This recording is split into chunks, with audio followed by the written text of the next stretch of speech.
गतसंगस्य मुक्तस्य ज्ञानावस्थितचेतसः यज्ञायाचरतः कर्म समग्रम प्रविलीयते। प्रिय दर्शकों नमस्कार, एक बार फिर से उपस्थित हूं आप सबके सामने शनिवार के कार्यक्रम में सूर्य और चंद्रमा से संबंधित एक, आप जानते भी होंगे शायद इसे, पर फिर भी मेरा काम है बताना और आपको बिल्कुल ही ये बात समझने लायक है कि कब आपकी कुंडली में सूर्य और चंद्रमा को अजीब स्थितियों से देखा जाता है। शुरू करते हैं आज का कार्यक्रम। कहीं नहीं जाना है, बिल्कुल बन के रहना है। उपस्थित हो गया हूं तो आप भी आ ही जाओ पूरे रूप में। कार्यक्रम के आरंभ में मैं बोलेगा श्लोक का अर्थ भी बताने वाला हूं।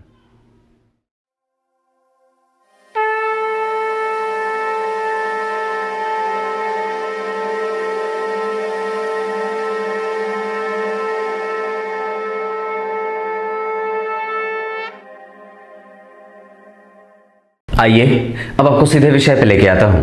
बात सिर्फ इतनी सी है और वो यूं ही खत्म हो जानी है। कैसे? सूर्य और चंद्रमा दो ऐसे प्रमुख ग्रह होते हैं जो व्यक्ति की कुंडली में बहुत महत्वपूर्ण होते हैं। सबसे ज्यादा महत्वपूर्ण कौन है?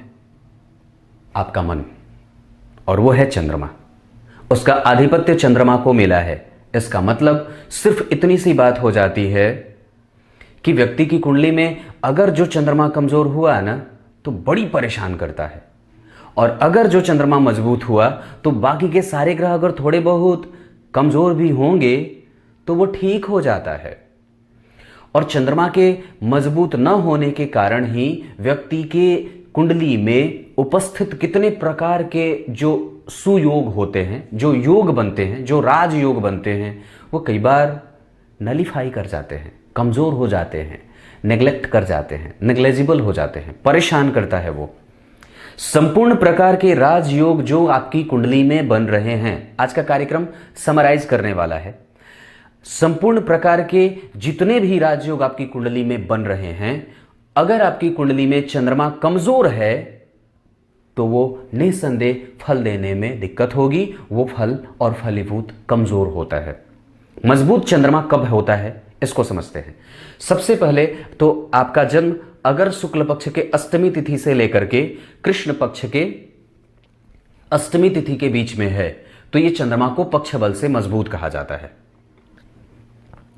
चंद्रमा अगर कृष्ण पक्ष के अमावस्या के निकट जाता है, जैसे जैसे वो बढ़ रहा होता है वैसे वैसे वो कमजोरी को प्राप्त करता है। अगर चंद्रमा पूर्णिमा के निकट जाता है वैसे वैसे वो मजबूती को और अच्छाई की तरफ बढ़ता जाता है। व्यक्ति की कुंडली में अगर चंद्रमा कमजोर हुआ तो व्यक्ति के मन मस्तिष्क को परेशान करने के लिए काफी होता है। और साथ ही साथ व्यक्ति की कुंडली में अगर चंद्रमा कमजोर होता है तो व्यक्ति को निश्चल नहीं बनने देता है, वो साफ और स्पष्ट बुद्धि का नहीं बन पाता है। किसी भी काम में अगर मन ना लग रहा है तो निसंदेह आपकी कुंडली में दो ग्रहों की भूमिका महत्वपूर्ण है। उसके लिए किसी भी काम पे कंसंट्रेशन का जो प्रभाव होता है वो चंद्रमा और बुध के कारण ही बनता है। अगर आप अपने ध्यान को एक जगह एकाग्र नहीं कर पा रहे हो, इसका मतलब है कि सीधी सी बात है कि आपकी कुंडली में चंद्रमा और बुध कमजोर हो रहे हैं। मेंटल लेवल पे जितनी भी समस्याएं होती हैं वो चंद्रमा और बुध के प्रकोप और उनके दुष्परिणाम के प्रभाव के रूप में ही किसी भी व्यक्ति को मानसिक रूप से कमजोर और परेशान देखा जाता है। व्यक्ति की कुंडली में अगर चंद्रमा मजबूत हैं तो सबसे पहले चंद्रमा को किसी भी तरीके का चाहे बल कितना मिला हो, लेकिन उसके लिए सबसे ज्यादा आवश्यक है कि वो पक्ष बल से मजबूत हो। उसकी जो धुरी होती है, उसके जो फंडामेंटल जो एक बेस बनता है वो चंद्रमा का उसके पक्ष बल से ही बनता है। उस पे कितने ही शुभ ग्रहों का कोई असर क्यों ना हो, वो कितने ही अच्छे भाव का अधिपति क्यों ना हो, पर फिर भी वो अगर कमजोर रहता है तो वो तुरंत ही विचलित हो जाता है। सबसे ज्यादा सेंसिबल ग्रह होते हैं चंद्रमा और बुध, काफी सेंसिटिव ये होते हैं। जैसे कश्मीर का इलाका, वो काफी संवेदनशील है। ठीक यही स्थिति। तो इसको लेकर के अगर जन्म कुंडली के 8वें भाव में, 6वें भाव में और 12वें भाव में सूर्य और चंद्रमा की राशि बनती हो, मतलब या तो 6ठे भाव में 5 लिखा हो या 4 लिखा हो, या तो 8वें भाव में 5 या लिखा हो या फिर 4 लिखा हो, और जन्म कुंडली के 12वें भाव में अगर 5 या 4 लिखा हो। इसे आप यहां भी शामिल कर सकते हैं, यहां भी अगर 5 या 4 लिखा हो तो इन्हें किसी भी प्रकार का दोष नहीं लगता। मतलब ये अगर बाकी के जितने भी प्लैनेट होते हैं, जितने भी ग्रह हैं, अगर वो यहां बनेंगे या यहां पे, या अगर यहां पे उनकी राशि बनती है तो वो थोड़े बहुत प्रभावित हो जाते हैं।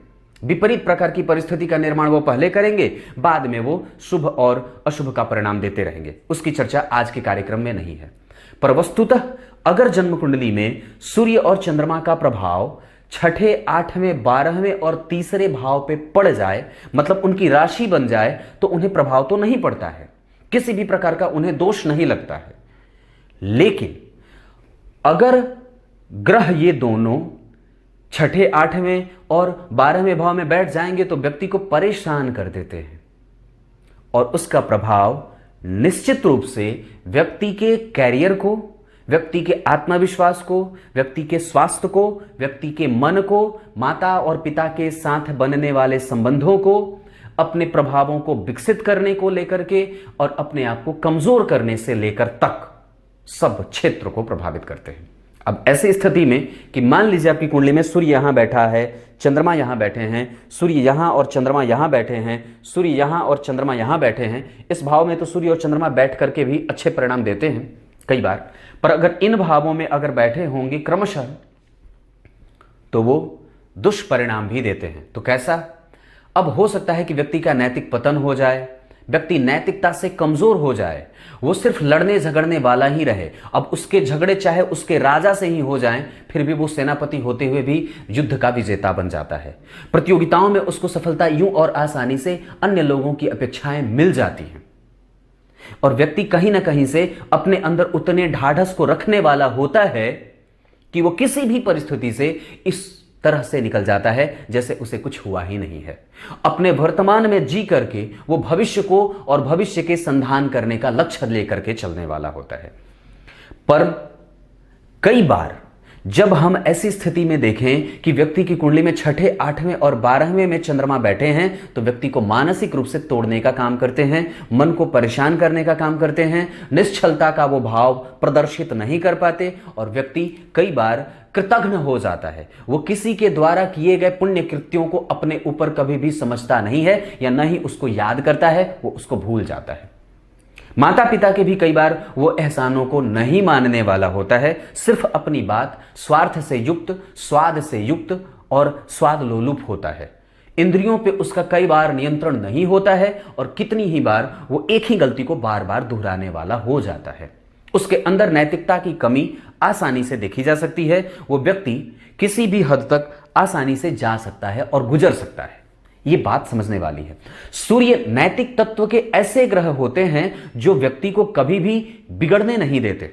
चंद्रमा ऐसा ग्रह होता है जो व्यक्ति के कंसंट्रेशन को बनाने के साथ साथ उसको एक श्रेष्ठ इंसान उसके शरीर के अंदर वास करवा देते हैं।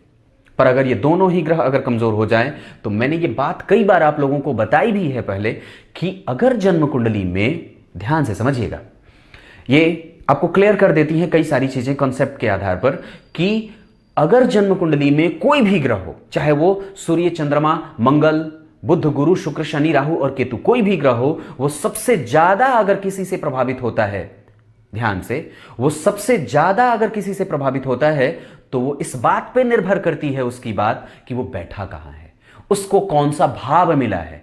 इसीलिए तो, और कोई बात नहीं है, सिर्फ इसीलिए प्रत्येक प्रकार के जितने भी ग्रह होते हैं वो केंद्र और त्रिकोण में बैठना चाहते हैं। जितनी भी राशियां होती हैं वो सब, अगर कोई भी राशि यहां बने, कोई भी राशि यहां बने, कोई भी राशि यहां बने, वो कभी भी बुरा और बेतुकी नहीं होती हैं। वो कभी भी बुरे दुष्परिणामों को देने वाली नहीं होती हैं। अलग बात है कि उस पर कई प्रकार के बुरे ग्रहों का प्रभाव पड़ेगा, तो वो अपने प्रभावों से विचलित जरूर होंगी, पर निस्संदेह वो अगर अक्षुण्ण रही तो बेहतरीन परिणाम भी देती देखी जाती है। कहने का मतलब क्या है कि सबसे पहले अगर ग्रह प्रभावित होता है तो वो अपने भाव से प्रभावित होता है, और यही बात सबसे ज्यादा समझने वाली है।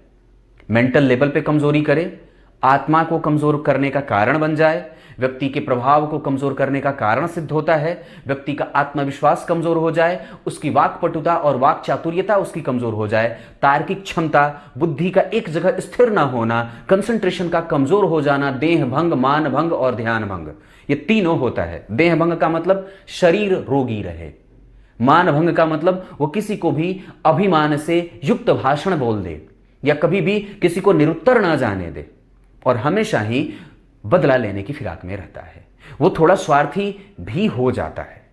ये स्थितियां अगर सूर्य और चंद्रमा की अष्टम और छठे भाव में बन रही हो, 12वें भाव में, तो निस्संदेह इसके लिए आपको अपने सूर्य को मनाना चाहिए। जैसे ही अब यहां पे 2-3 बात और है जो समझने वाली है। मान लीजिए आपकी कुंडली में चंद्रमा किसी अच्छे भाव के अधिपति बनते हैं, जैसे वो मिथुन लग्न की कुंडली हो तो चंद्रमा वहां पे कमजोर हो जाते हैं, मारक हो जाते हैं। कर्क लग्न की कुंडली बनती हो तो चंद्रमा वहां पे लग्न के अधिपति हैं, और अगर मान लीजिए वो कमजोर हो रहे हो, या फिर अगर किसी ऐसे लग्न की बात करें जहां पे शनि कमजोर होते हो या फिर जहां पे चंद्रमा कमजोर हो जाते हो। मकर लग्न की कुंडली के लिए सप्तम भाव के अधिपति चंद्रमा और सूर्य फिर भी तो एक समता का भाव रखता है, पर फिर भी अगर वो उसी भाव का अधिपति होकर के वहीं बैठा है फिर भी वो ठीक होगा। लेकिन अगर चंद्रमा और सूर्य किसी ऐसे भाव के अधिपति हैं और जा करके अष्टम, छठे और 12वें भाव में बैठ जाते हैं तो हमें सचेत होने की आवश्यकता हो जाती है और हमें सावधान रहना चाहिए। ऐसी स्थिति में हमें, अगर जन्म कुंडली में चंद्रमा किसी अच्छे भाव का अधिपति नहीं है और वो बुरा प्रभाव कर रहा है, वो बुरे तरीके से अपने आप को अशांत कर रहा है, तो हमें उसके जगह पे सूर्य को मना लेना चाहिए। चंद्रमा से संबंधित मंत्रों का जप आप कर सकते हो, उससे से संबंधित रत्न ना पढ़ना, लेकिन आप उसके जगह पे उसके मंत्रों का जप कर सकते हो या फिर उससे संबंधित दान कर सकते हो। चंद्रमा से संबंधित जितने भी दान होते हैं वो सफेद पुष्प की माला हो जाए, चीनी का दान हो जाए, सफेद वस्तुओं का दान हो जाए, मोती का दान हो जाए, ये सब चीजें आप कर सकते हो। चंद्रमा को प्रत्येक पूर्णिमा का व्रत कर सकते हो, एकादशी का व्रत कर सकते हो, ब्राह्मणों को अपने घर पे बुला करके उन्हें वस्त्र दान कर सकते हो, ये सारी चीजें आप कर सकते हो। दूध से चंद्रमा को अर्घ दिया जाता है, पूर्णिमा का व्रत कर सकते हो, खीर का भोग लगा सकते हो भगवान को, ये सारी चीजें। उसके बाद अगर सूर्य कमजोर हो जाए तो निसंदेह व्यक्ति को तांबे का दान करना चाहिए, माणिक्य धारण करना चाहिए। अगर वो किसी अच्छे भाव के अधिपति, भाग्येश हो, पंचमेश हो, नवमेश हो, लग्नेश हो, दशम भाव के अधिपति होकर के दशम में बैठे हों, चतुर्थ के अधिपति होकर के भाग्य में बैठे हों, तो ये स्थिति जब बनती है तो व्यक्ति को निसंदेह सूर्य की पूजा, सूर्य के बीज मंत्रों का जप, सूर्य से संबंधित दान, तांबे का दान कर लो, शहद का दान कर लो, गुड़ का दान कर लो, दाल का दान कर लो, ये सारी चीजें आप कर सकते हो। उसके बाद उसके मंत्रों का जप कर सकते हो। ये सारी चीजें अगर जन्म कुंडली में बनती हों तो निसंदेह हमें इन दोनों ग्रहों को साधना ही होगा और कोई उपाय नहीं है। अगर ये कमजोर हो गए तो निसंदेह आपको परेशान करेंगे और हमेशा ही, अब इसमें आपके आत्मविश्वास को बिल्कुल भी कमजोर कर देंगे। आप सोचोगे दिमाग में, पर वो रिप्रेजेंट करने में मुश्किल होती है, अपने आप को व्यवस्थित करने में, अपने आप को नियमित करने में। अब व्यक्ति रात भर जागेगा, दिन भर सोएगा, ये स्थितियां होती हैं और आजकल के तो सभी लोगों में ये स्थिति बनती ही बनती है। सूर्य और चंद्रमा का लोग दर्शन नहीं कर पाते। व्यक्ति की कुंडली में अगर यह स्थिति बनती है तो निसंदेह उस पर ध्यान देने की आवश्यकता हो जाती है। भाव ऐसे जो ग्रह को प्रभावित कर लेते हैं और ये वही भाव होते हैं। अपने पास उस भाव में बैठा प्रत्येक ग्रह थोड़ा बहुत जरूर ही दुष्परिणाम देता है। बात समझ में आ गई होगी। ये बड़ा अजीब कार्यक्रम है और इसको समझना ही होगा। तब तक के लिए इजाजत दीजिए। कार्यक्रम के आरंभ में मैं बोले के श्लोक का अर्थ बता देता हूं। गीता जी के 4 अध्याय के 23वें श्लोक में भगवान ने बात कही है। क्या कही है? किसी भी प्रकार का जो कर्म आप कर रहे हो, उस कर्म में अगर आपकी आसक्ति नहीं रहती है, अगर उस कर्म में आप किसी भी तरीके से अपने आप को उसके परिणाम को प्राप्त करने के लिए लिप्त नहीं होते हो, इसका मतलब है कि वो कर्म यज्ञ के सदृश हो जाता है और वो ठीक वैसा ही परिणाम देता है जैसे किसी यज्ञ का करना होता है या यज्ञ के करने के बाद जो पुण्य फल प्राप्त होते हैं। इस वजह से अपने कर्म को करते समय कभी भी इस बात से उसमें अपनी संलिप्तता जाहिर ना करें और न ही उसमें युक्त रहें कि हे भगवान मुझे ये मिल जाए, हे प्रभु मुझे ये दे दो। नहीं, क्योंकि भक्ति भी वही श्रेष्ठ होती है। अब जरा विचार करना, जरा निकट से समझना इस बात को। पत्नी जब पति को प्रेम करती है तो वो क्या सोचती है? नहीं, यही मेरे सर्वस्व हैं। और वास्तव में पति भी तो यही चाहता है कि उसकी पत्नी सिर्फ उसी की होके रहे। और दुनिया की कोई भी स्त्री क्या कभी अपने पति को किसी दूसरे को देखने का आदेश दे सकती है? ऐसा बिल्कुल भी नहीं होता है। यही ठीक हमारा कर्म भी हमसे यही चाहता है। हम सिर्फ प्रेम करते रहें, एक्सीडेंट ना हो, सिर्फ प्रेम करिए, तो वह निस्संदेह आपको प्राप्त हो जाएगा, अपने कर्मों से, उसके परिणाम से नहीं। तब तक के लिए इजाजत दीजिए। कल एक बार फिर से उपस्थित होंगे आप सबके सामने। तब तक के लिए बहुत बहुत नमस्कार।